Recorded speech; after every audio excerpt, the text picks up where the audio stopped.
সকল বন্ধুদের মহাশিবরাত্রির অনেক অনেক শুভেচ্ছা।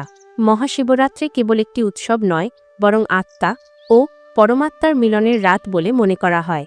এই সময় পৃথিবীতে আধ্যাত্মিক শক্তি অনেক বেড়ে যায়, যা আমাদের মন, শরীর এবং আত্মাকে শুদ্ধ করার সেরা সুযোগ দেয়।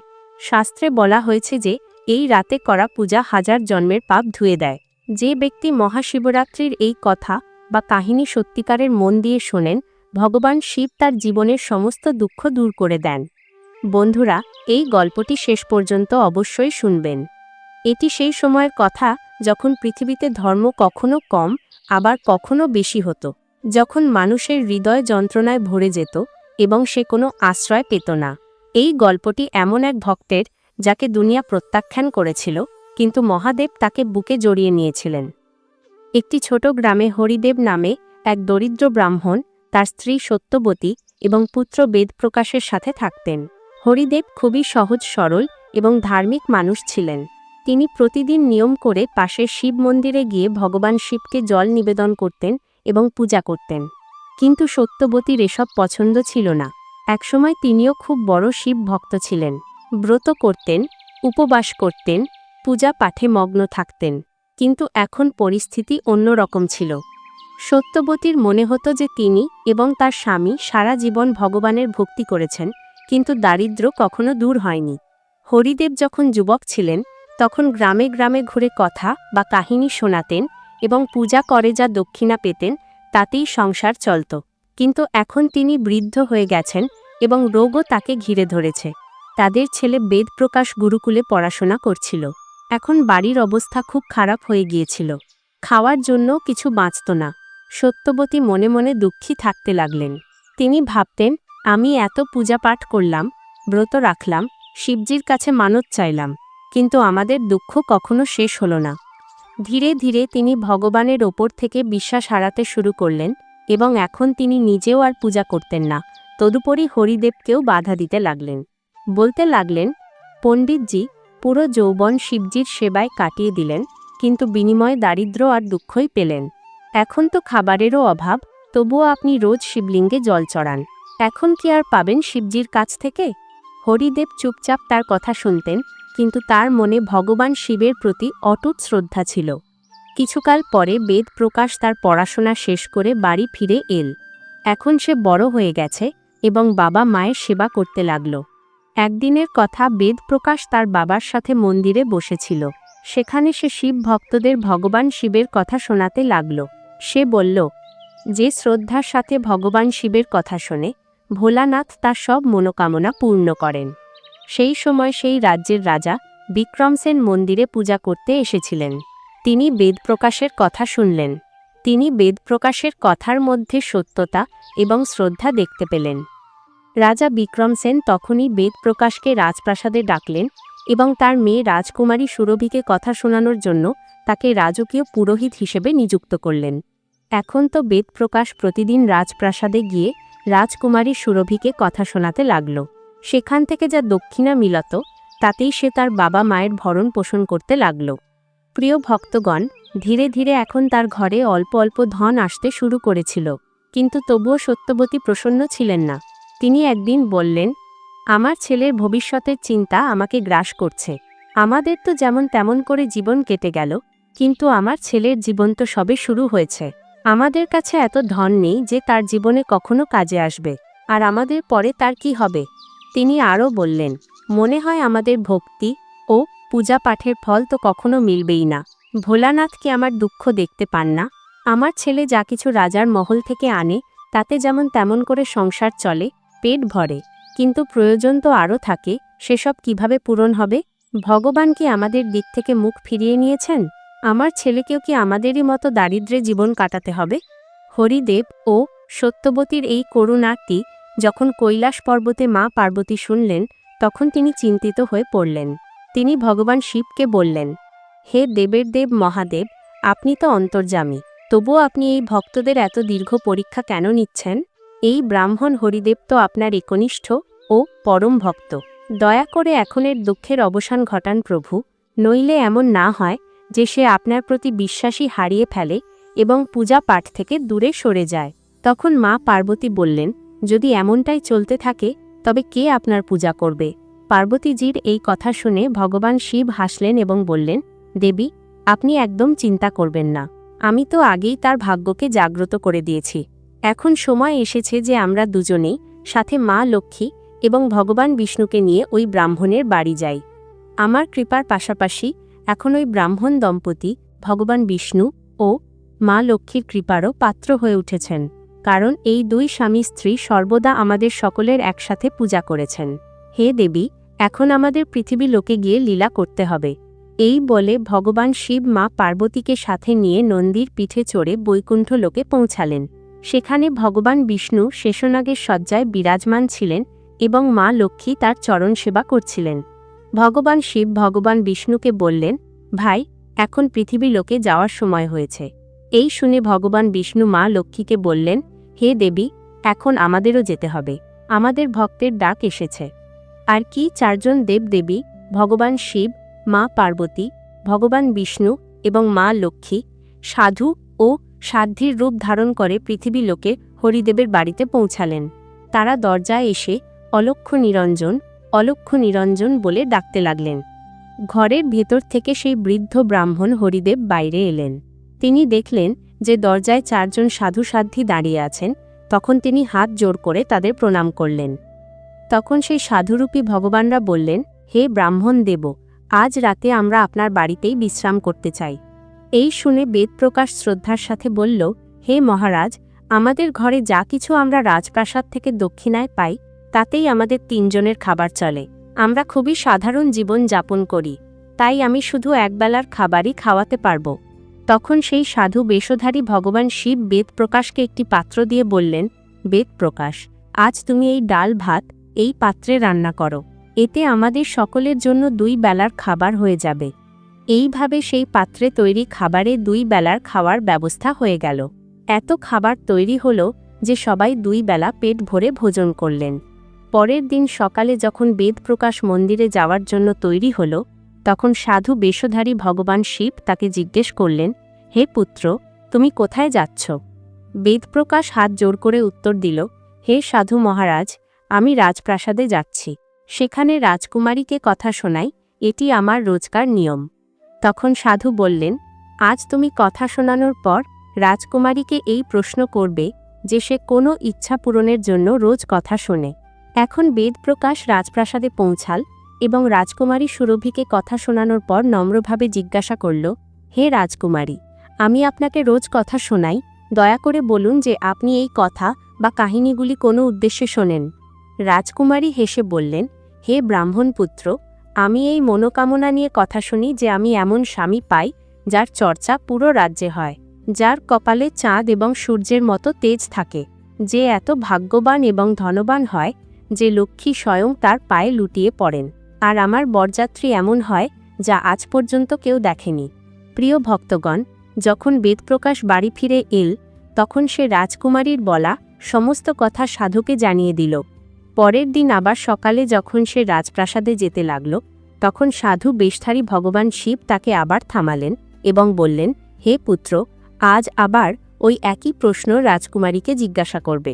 যদি সে আবারও সেই একই উত্তর দেয়, তবে তুমি সাথে সাথে বলে দেবে যে যেমন স্বামী সে চায় তেমন স্বামী তো কেবল আমি, আর একথা বলে অবিলম্বে সেখান থেকে চলে আসবে। বেদপ্রকাশ ঘাবড়ে গেল এবং বলল, হে মহারাজ, কোথায় আমি এক গরিব ব্রাহ্মণ যে নিজের সংসারের খরচও রাজপ্রাসাদ থেকে পাওয়া দক্ষিণা দিয়ে চালায়, আর কোথায় সে এক রাজকুমারী? যদি রাজা এসব জানতে পারেন তবে তিনি আমাকে মৃত্যুদণ্ড দেবেন। তার সামনে বিবাহের কথা রাখা তো মানে নিজের জন্য এবং নিজের বাবা মা হরিদেব ও সত্যবতীর জন্য মৃত্যু ডেকে আনার মতো হবে। আমি এমন করতে পারবো না। তখন সাধু বললেন, ঠিক আছে, তবে আমরা তোমাকে এবং তোমার পুরো পরিবারকে এখনই ভস্ম করে দিচ্ছি। প্রিয় ভক্তগণ, বেদপ্রকাশ আগে থেকেই তাদের অলৌকিক ক্ষমতায় ভীত ছিল। সে মনে মনে ভাবল, আজ না হয় কাল আমাকে এমনিতেই মৃত্যুবরণ করতে হবে, এই সাধু মহারাজ তো আমাকে এখনই অভিশাপ দিয়ে ভস্ম করে দেবেন। তাই সাধুকে আশ্বাস দিয়ে এবং তাদের কথা মেনে বেদপ্রকাশ কথা শোনানোর জন্য রাজপ্রাসাদে চলে গেল। কথা শেষ হওয়ার পর সে রাজকুমারী সুরভিকে বলল, হে রাজকুমারী, কাল আপনি যেমন বরের কথা বলেছিলেন তেমন বর তো কেবল আমি। এতটুকু বলে সে অবিলম্বে সেখান থেকে ফিরে এল। রাজকুমারী এই শুনে খুব অবাক এবং স্তব্ধ হয়ে গেলেন। তিনি বড় ধাক্কা খেলেন। তারপর তিনি তার দাসীর মাধ্যমে তার পিতা রাজা বিক্রমসেনকে ডেকে পাঠালেন এবং সব কথা জানালেন। রাজা যখন এটি শুনলেন তখন রাজকুমারীকে আশ্বাস দিলেন যে সে শাস্তি অবশ্যই পাবে। তিনি অবিলম্বে তার মন্ত্রীদের ডেকে এই বিষয়ে আলোচনা শুরু করলেন। একজন মন্ত্রী বললেন, মহারাজ, সে যা করেছে তা ফাঁসিযোগ্য অপরাধ, কিন্তু সে একজন ব্রাহ্মণ। যদি তাকে ফাঁসি দেওয়া হয় তবে ব্রহ্মহত্যার পাপ আপনার মাথায় আসবে। এমন কিছু উপায় করা উচিত যাতে সে শাস্তিও পায় এবং আপনার পাপও না হয়। অনেক চিন্তাভাবনার পর এটি ঠিক করা হলো যে বেদপ্রকাশকে বিবাহের আমন্ত্রণ পাঠানো হোক, কিন্তু তাতে কিছু কঠিন শর্ত রাখা হোক। রাজা সেই শর্তযুক্ত চিঠি লিখে নিজের সেবকের হাতে হরিদেবের বাড়িতে পাঠালেন। ওদিকে বেদপ্রকাশ যখন বাড়ি পৌঁছাল তখন সে সাধু মহারাজ, যারা আসলে ভগবান শিব এবং ভগবান বিষ্ণু ছিলেন, তাদের বলল, হে সাধু মহারাজ, আমি যেই আপনার বলা কথা রাজকুমারীকে বললাম সে সাথে সাথে রেগে গেল।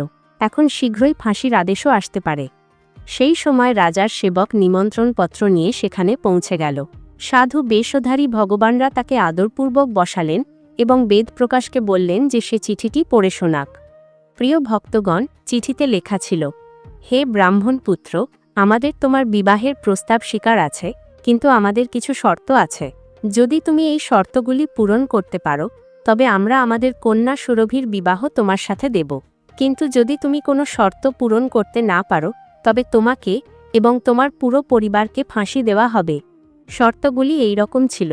প্রথম শর্ত, বরযাত্রীদের জন্য যতগুলো তাঁবু এবং বিবাহ ভবন তৈরি করা হয়েছে সেগুলির সবকটি পুরোপুরি ভর্তি হতে হবে, কোনো তাঁবু খালি থাকা চলবে না। দ্বিতীয় শর্ত, বরযাত্রীদের আপ্যায়নের জন্য যা কিছু পদ এবং খাবার তৈরি করা হবে তা সবই পুরোপুরি ব্যবহার হতে হবে, কিছু যেন বেঁচে না যায়। তৃতীয় শর্ত, বরযাত্রী এমন অদ্ভুত হতে হবে যার চর্চা পুরো নগরে হয়। যদি কোনো শর্ত পূরণ না হয় তবে বরযাত্রীতে আসা সমস্ত যাত্রীদেরও ফাঁসি দেওয়া হবে। এমন চিঠি পড়তেই বেদপ্রকাশ তো ভয়ে কাঁপতে লাগল। তাকে এভাবে ভীত দেখে ভগবান শিবজি বললেন, পুত্র, তুমি ভয় পেও না। চাকরকে খাবার খাইয়ে চিঠির উত্তর দিয়ে বিদায় করে দাও এবং চিঠিতে লিখে দাও যে, হে মহারাজ, আপনি বিবাহের প্রস্তুতি নিন। আমরা নির্দিষ্ট সময় বরযাত্রী নিয়ে আসছি। চাকরকে খাবারের ডাল ভাত পরিবেশন করা হলে চাকরের থালায় অলৌকিকভাবে ৩৬ প্রকারের খাবার তৈরি হয়ে গেল। বিদায়ের সময় সাধুরা, যারা ভগবান শিবজি এবং শ্রী হরি বিষ্ণু ছিলেন, সেই চাকরকে এক মুঠো ধুনির ছাই তার চিঠিতে রেখে বিদায় করে দিলেন। সামনে গিয়ে চাকর মুঠো খুলে দেখল তো সে অবাক হয়ে গেল যে সেটি ছাই নয়, বরং হিরে মুক্তা। সে খুবই খুশি হল। সে গিয়ে রাজাকে সেই চিঠি দিয়ে দিল। রাজা চিঠি পড়লেন, যাতে তার সব শর্ত মেনে নেওয়া হয়েছিল। এখন তো রাজা অবাক হয়ে গেলেন। ভাবতে লাগলেন যে ওই গরিব ব্রাহ্মণ কার ভরসায় এমন করছে। কোনো শত্রু রাজা কি তার সাথ দিচ্ছে? কারণ সে তো খুব গরিব। আমাদের এই ধরনের শর্ত তো সে কখনোই পূরণ করতে পারবে না। এসব ভেবেই রাজা শহরের সব বিবাহ ভবন সাজিয়ে দিলেন, অনেক তাঁবু লাগিয়ে দিলেন। রাজার বিশ্বাস ছিল যে বেশি লোক না আসার কারণে সে শর্ত হেরে যাবে। ওদিকে বেদপ্রকাশ তার বরযাত্রীতে যাওয়ার জন্য যাকে বলত, সেই তাকে এই বলে মানা করে দিত যে, না, তোমার তো শেষ সময় কাছে এসে গেছে এবং আমরা বরযাত্রীতে তোমার সাথে মরার জন্য কেন যাব? এমন কথা শুনে সে খুবই চিন্তিত হয়ে পড়ল। বিবাহের দিন বেদপ্রকাশকে চিন্তিত দেখে ভগবান শিবজি বললেন, পুত্র, আজ তোমার বিবাহ। তুমি চিন্তিত হচ্ছ। তৈরি হয়ে চলো আমাদের সাথে। তুমি কোনো কথার চিন্তা করো না, আমরা তোমার সাথে আছি। বেদপ্রকাশ এখন ভাগ্যে যা লেখা আছে তা স্বীকার করে নিল। যা হবে ভালোই হবে, এমন চিন্তা করে তৈরি হলো এবং সাধুদের সাথে চলতে লাগল। ওদিকে ভগবান শিবজি এই বরযাত্রীতে চলার জন্য সমস্ত দেবতাদের মানুষের রূপে আমন্ত্রণ জানিয়ে দিলেন।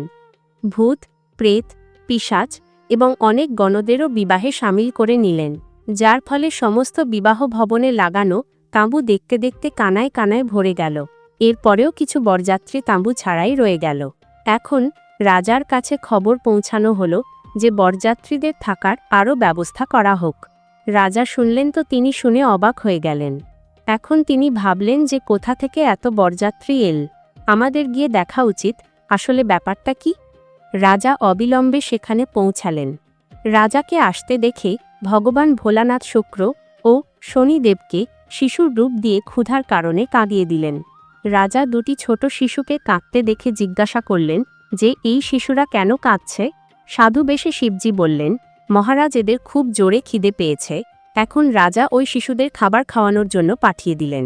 কিছুক্ষণ পরে রাজা বিক্রমসেনের কর্মচারী এসে জানাল, হে মহারাজ, ওই দুটি শিশু তো সব খাবার খেয়ে ফেলেছে এবং তবুও খিদের জ্বালা চেঁচাচ্ছে, কাঁদছে। এই কথা শুনেই রাজা বিক্রমসেন খুব চিন্তিত হলেন। এখন তিনি নিজের অহংকার ত্যাগ করে সেই সাধুদের সামনে মাথা নত করে বললেন, হে সাধু মহারাজ, এখন তো আমার মান সম্মান আপনাদের হাতে। সাধুরা বললেন, মহারাজ, কোনো ব্যাপার না, সব ঠিক হয়ে যাবে। আপনি বাড়ি গিয়ে বরযাত্রী বরণের প্রস্তুতি নিন। বরযাত্রী স্বাগত জানানোর আয়োজন ধুমধাম করে করুন। রাজা পুরো শহরকে খুব সুন্দরভাবে সাজালেন। জায়গায় জায়গায় আলোকসজ্জায় পুরো নগরী কনের মতো ঝলমল করতে লাগল। ওদিকে বেদপ্রকাশও বিয়ের পোশাকে এক রাজকুমারের মতো খুব সুন্দর দেখাচ্ছিল। সন্ধ্যার সময় তাকে এক সুন্দর দিব্য রথে বসানো হলো। রথের আগে নাকারা এবং ঢাক ঢোল বাজিয়েরা নাচছিল। বরের কপালে চাঁদ এবং সূর্য দিয়ে সাজানো হয়েছিল। বরযাত্রীরা হাতে স্বর্ণমুদ্রা নিয়ে একে অপরের ওপর ছিটিয়ে এদিক ওদিক ওড়াচ্ছিল। বরযাত্রীদের এই অদ্ভুত দৃশ্য দেখে সবাই নিজেদের মধ্যে বলতে লাগল, এই ব্রাহ্মণ বেদপ্রকাশের ভাগ্য তো দেখো। এর কপালে চন্দ্রসূর্যের মতো তেজ এবং চারদিক থেকে ধন লক্ষ্মীর বর্ষণ হচ্ছে, যেন কোনো বড় রাজার বরযাত্রী বেরোচ্ছে। এমন বরযাত্রী তো আমরা আমাদের জীবনে কখনো দেখিনি, আর না কখনো ভবিষ্যতে দেখার আশা রাখি। এ তো ভাগ্যের বড়ই ধনী। প্রজাদের মুখ থেকে এই ধরনের কথা শুনে মা পার্বতী ভগবান শিবকে বললেন, প্রভু, আপনি সবার ওপর কৃপা করেন, তাদের জন্য তো অন্ন ধনের ভাণ্ডার খুলে দেন। ভোলানাথ বললেন, হে দেবী, যে ভক্ত আমার পূর্ণ শ্রদ্ধা ও ভক্তি সহকারে পূজা করে, আমার ওপর অটুট বিশ্বাস রাখে, আমি তাদের পূজার ফল অবশ্যই দিই। তাদের ততক্ষণই দুঃখ সহ্য করতে হয় যতক্ষণ না তাদের পাপ কর্ম শেষ হয়। যেমনই পুণ্যকর্ম উদয় হয়, তাদের ভাগ্যের দ্বার খুলে যায়। আর যে ভক্ত ভগবানের এই কথা বা কাহিনী শোনেন, তারাও রাজকুমারীর মতো ফল পান। রাজকুমারী সুরভি প্রতিদিন ভগবানের কথা শুনতেন। তার মনে যা কিছু কামনা ছিল তার সব ইচ্ছা পূর্ণ হয়ে গেল।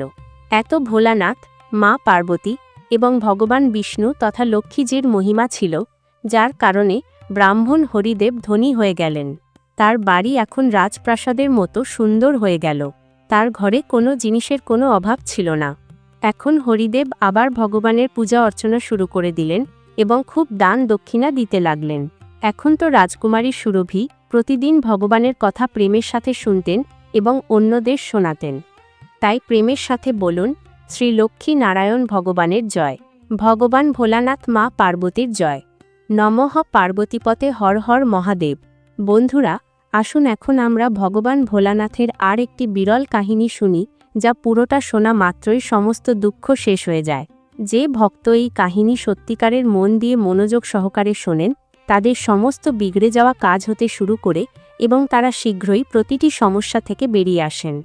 আনন্দপুর নগরে শেঠ বিশম্ভর দাস নামে এক ধনী ব্যবসায়ী বাস করতেন এবং দূর দূরান্ত পর্যন্ত তার ব্যবসা ছড়িয়েছিল। নগরে সবাই সেই ব্যবসায়ীকে মান সম্মান করতেন। এত কিছু থাকা সত্ত্বেও সেই ব্যবসায়ী মনে মনে খুব দুঃখী ছিলেন, কারণ তার কোনো পুত্র ছিল না। দিন রাত তাকে একটাই চিন্তা করে খেত যে তার মৃত্যুর পর তার এত বড় ব্যবসা এবং ধন সম্পত্তি কে সামলাবে।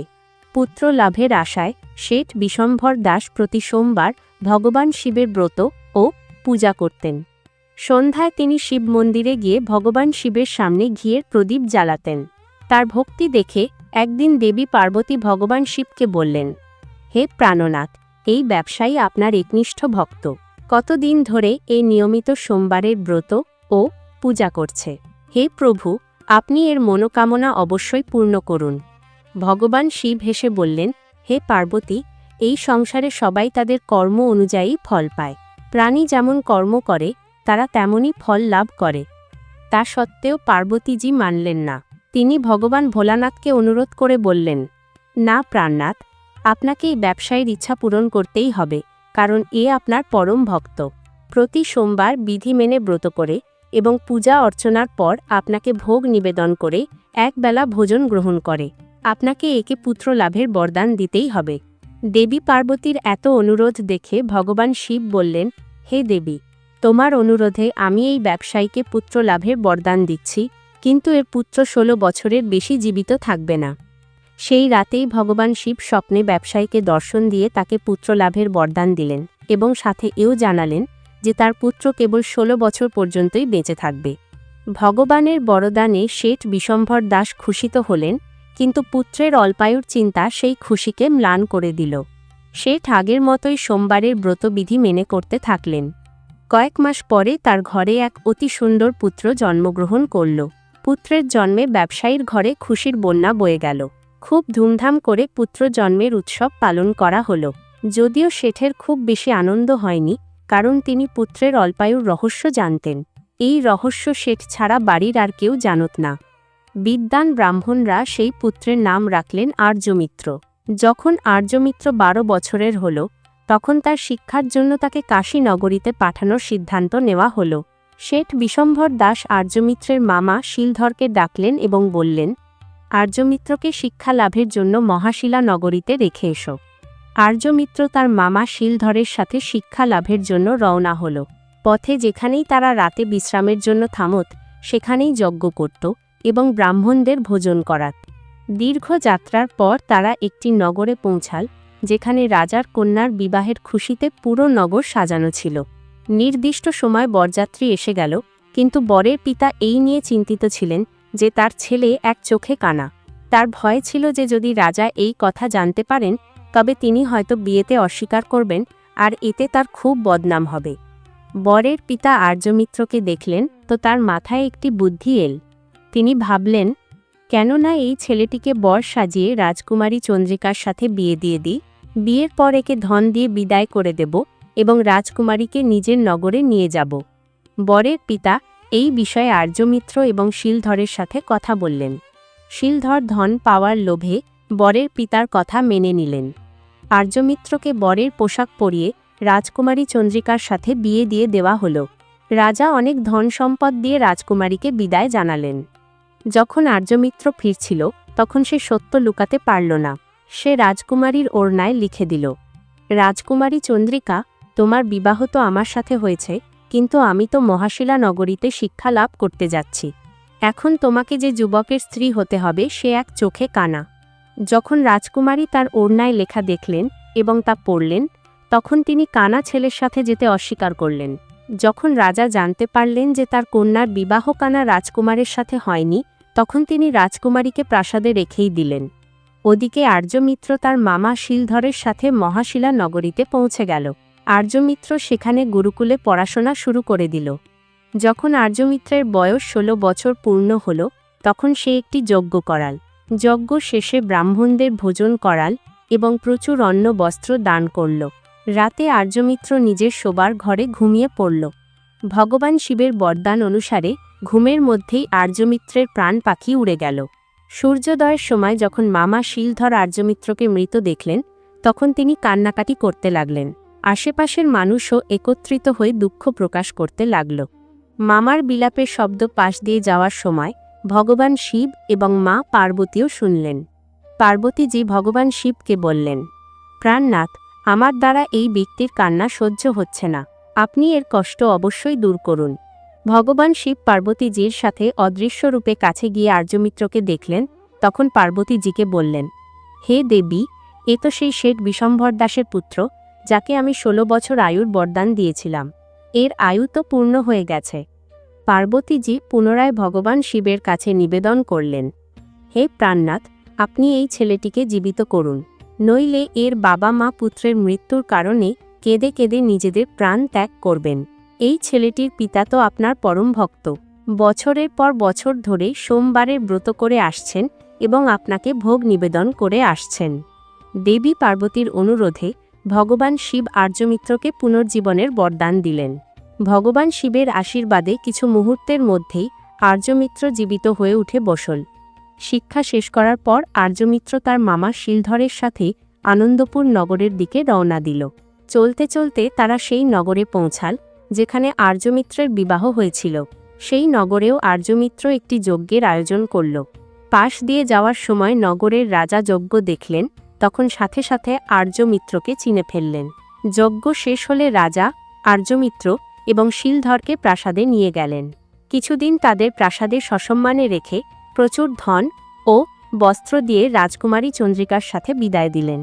পথে সুরক্ষার জন্য রাজা অনেক সৈন্যকেও সাথে পাঠালেন। শিলধর নগরে পৌঁছানো মাত্রই এক দূতকে বাড়িতে পাঠিয়ে আগমনের খবর দিলেন।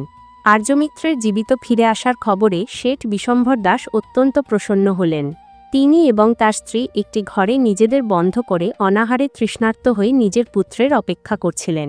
তারা প্রতিজ্ঞা করে রেখেছিলেন যে যদি তারা পুত্রের মৃত্যুর সংবাদ পান তবে দুজনেই প্রাণ ত্যাগ করবেন। শেঠ বিশম্ভর দাস তার স্ত্রী এবং বন্ধুদের সাথে নগরের দ্বারে পৌঁছালেন। যখন তিনি তার পুত্রের বিবাহের সংবাদ পেলেন এবং তার পুত্রবধূ রাজকুমারী চন্দ্রিকাকে দেখলেন, তখন তার খুশিও আর সীমা রইল না। সেই রাতে ভগবান শিব ব্যবসায়ীর স্বপ্নে এসে বললেন, হে শ্রেষ্ঠী, আমি তোমার সোমবারের ব্রত করা এবং ব্রত কথা শোনানোর ফলে প্রসন্ন হয়ে তোমার পুত্রকে দীর্ঘ আয়ু প্রদান করেছি। ভগবান শিবের কথা শুনে শেঠ বিশম্ভর দাস স্বপ্নেই অত্যন্ত প্রসন্ন হলেন। সোমবারের ব্রত করার ফলে শেঠের ঘরে পুনরায় খুশি ফিরে এল। শাস্ত্রে লেখা আছে যে যেই নারী পুরুষ সোমবারের ব্রতবিধি মেনে করেন এবং ব্রত কথা শ্রদ্ধার সাথে শোনেন, তাদের সমস্ত মনোকামনা পূর্ণ হয়। একবার প্রেম ভরে বলুন, হর হর মহাদেব, জয় মা পার্বতী। আসুন এখন শ্রবণ করি ভোলানাথের দুর্লভ কথা। এই কথা শিবপুরাণে বর্ণিত আছে। শিবপুরাণে বলা হয়েছে যে যে ভক্ত মহাশিবরাত্রিতে এই কথা শান্ত মনে ও ভক্তিভরে শোনেন, তার জন্ম জন্মান্তরের দুঃখ ও দারিদ্র্য সমাপ্ত হয়ে যায়। দরিদ্ররা ধনবান হন, রোগীরা রোগমুক্ত হন এবং ভাগ্যের দ্বার খুলে যায়। তাহলে আসুন শ্রবণ করি শিবজি এবং মাতা পার্বতীর এই কল্যাণকারী কথা। যদি আপনি এই কথা শেষ পর্যন্ত শোনেন, তবে বিশ্বাস করুন আপনার সমস্যাগুলি দূর হয়ে যাবে এবং ভগবান শিবের কৃপায় সমস্ত বিগড়ে যাওয়া কাজ সম্পন্ন হবে। তাই দয়া করে এই কথাটি পুরো মন দিয়ে শেষ পর্যন্ত অবশ্যই শুনুন, কারণ অসম্পূর্ণ কথা শোনা ভগবান ভোলানাথের অপমান বলে মনে করা হয়। সত্যমপুর নামক গ্রামে শিবদত্ত নামে এক ব্রাহ্মণ বাস করতেন। তিনি অধার্মিক, দুরাচারী এবং মহাপাপী ছিলেন। তার স্ত্রী খুব সুন্দরী ছিলেন এবং তার নাম ছিল চঞ্চুলা। তিনি সর্বদা উত্তম ধর্ম পালন করতেন, কিন্তু শিবদত্ত বেশ্যাগামী ছিলেন। এভাবে কুকর্ম করতে করতে অনেক সময় কেটে গেল।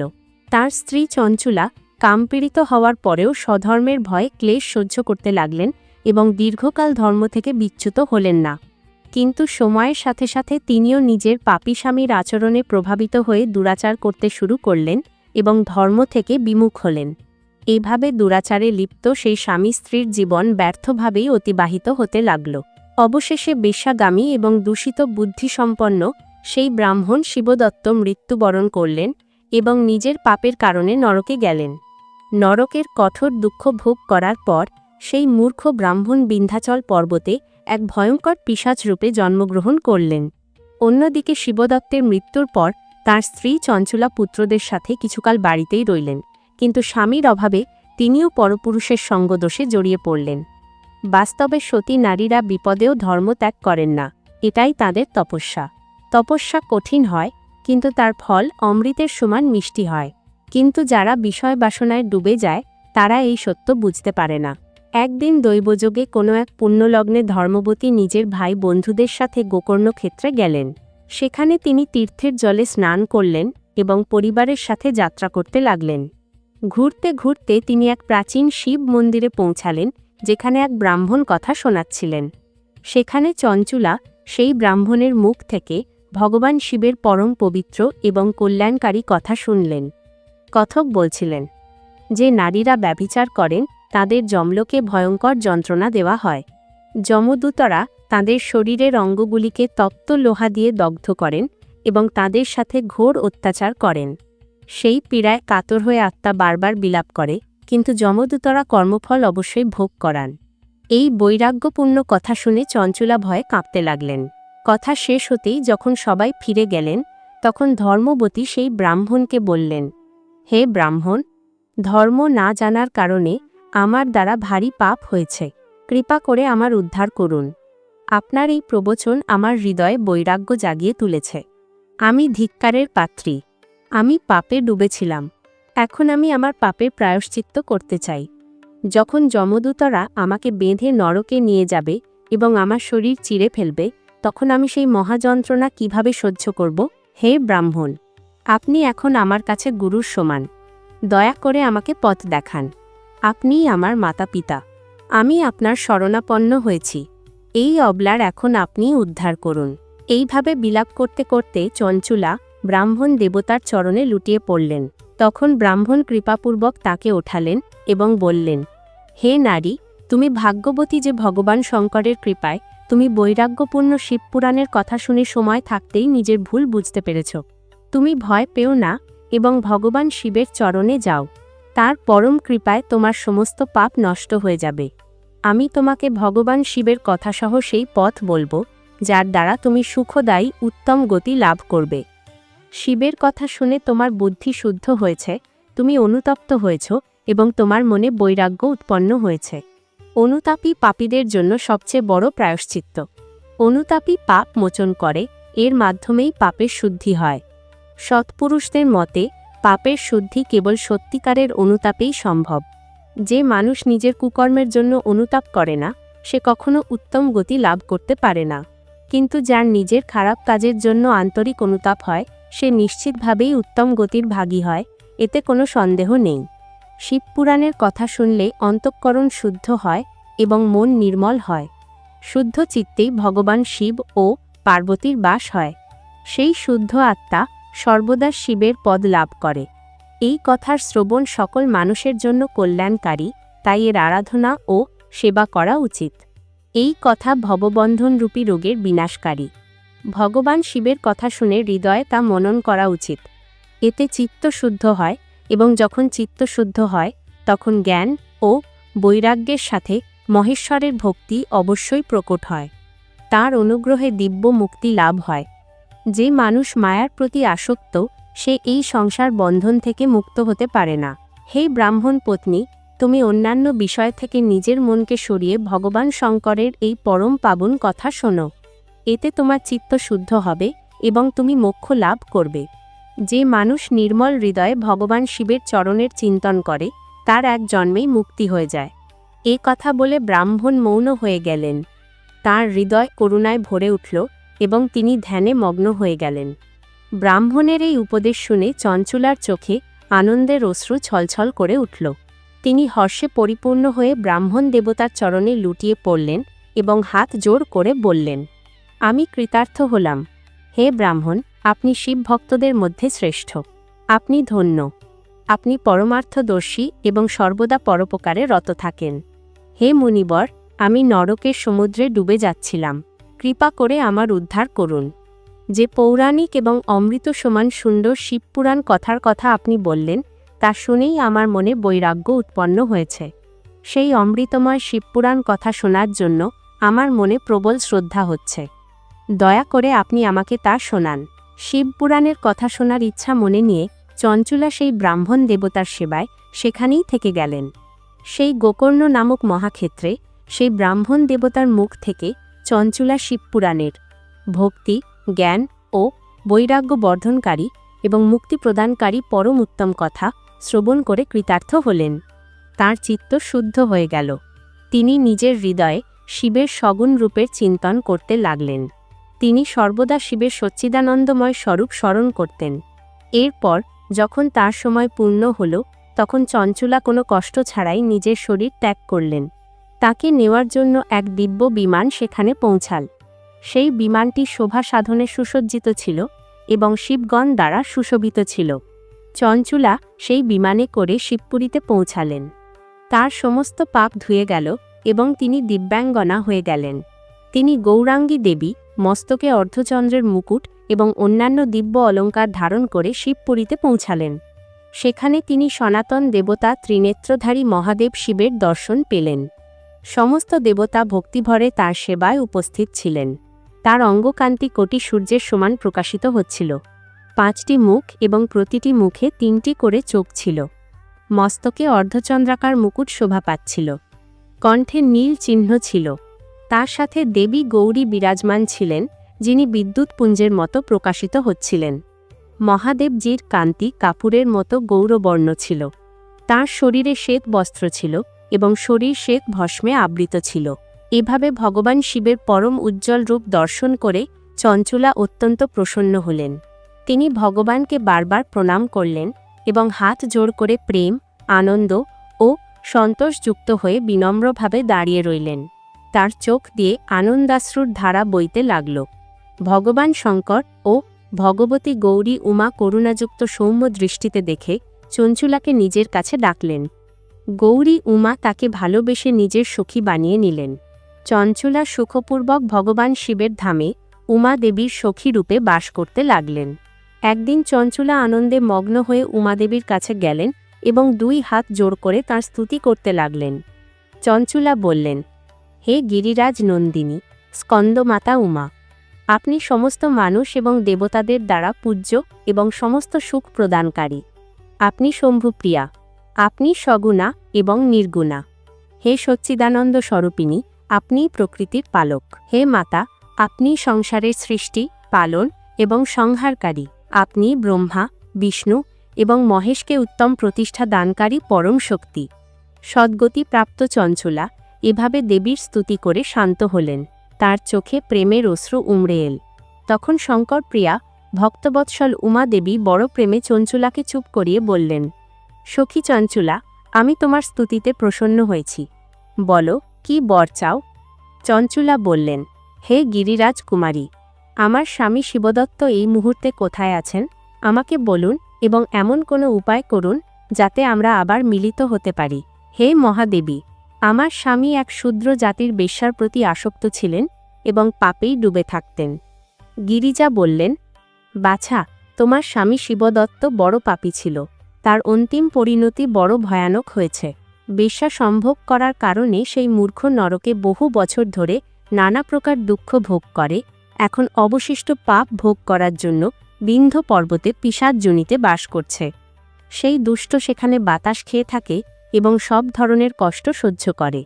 গৌরী দেবীর এই কথা শুনে চঞ্চলা অত্যন্ত দুঃখিত হলেন। তারপর মনকে কোনোভাবে স্থির করে দুঃখীর হৃদয়ে মা গৌরীর কাছে তিনি আরেকবার জিজ্ঞেস করলেন, হে মহাদেবী, আমার ওপর কৃপা করুন এবং আমার পাপী স্বামীর এখন উদ্ধার করুন। কৃপা করে আমাকে সেই উপায় বলুন যার দ্বারা আমার স্বামী উত্তম গতি লাভ করতে পারে।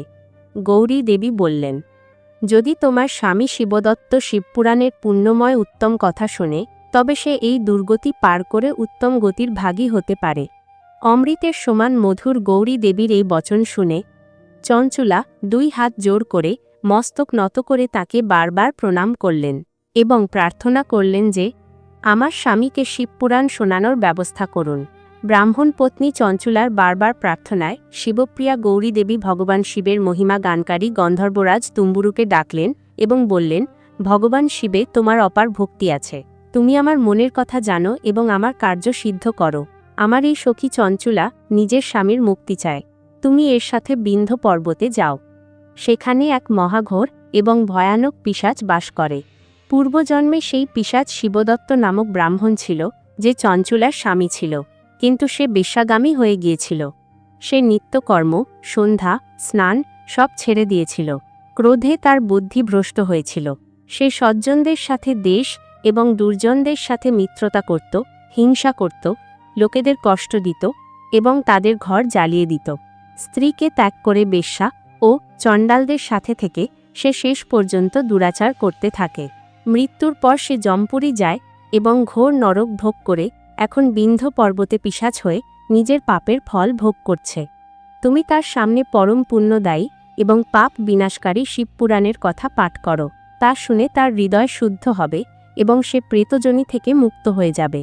তখন তুমি তাকে বিমানে বসিয়ে ভগবান শিবের কাছে নিয়ে এসো।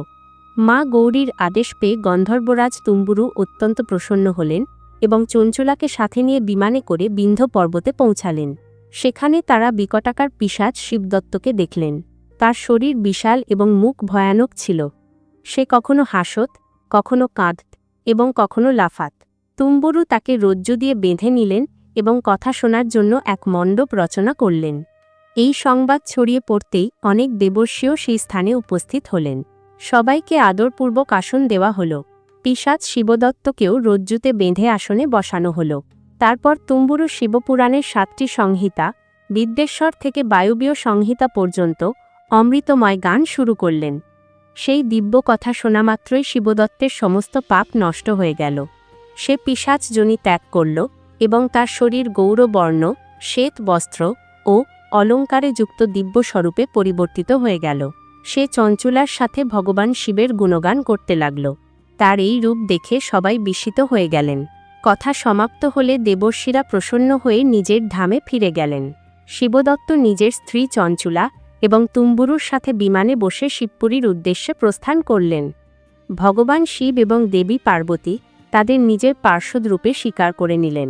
তখন থেকে তারা স্বামী স্ত্রী দুজনেই চিরকালের জন্য শিবগণে সামিল হয়ে মহেশ্বর এবং গৌরী দেবীর শ্রীচরণের অবিচল ভক্তির সাথে বাস করতে লাগলেন। একবার প্রেমে বলুন শঙ্কর ভগবানের জয়। যদি আপনার এই কথাটি ভালো লেগে থাকে তবে ভিডিওটি অবশ্যই লাইক করুন। কমেন্ট করে হর হর মহাদেব লিখুন, যাতে এই কথাটি অধিক থেকে অধিক মানুষের কাছে পৌঁছায় এবং এমনই আধ্যাত্মিক ও দুর্লভ পুরাণ কথার জন্য চ্যানেলটিকে সাবস্ক্রাইব করুন। দেখা হবে পরবর্তী অলৌকিক যাত্রায়। ততক্ষণের জন্য হর হর মহাদেব।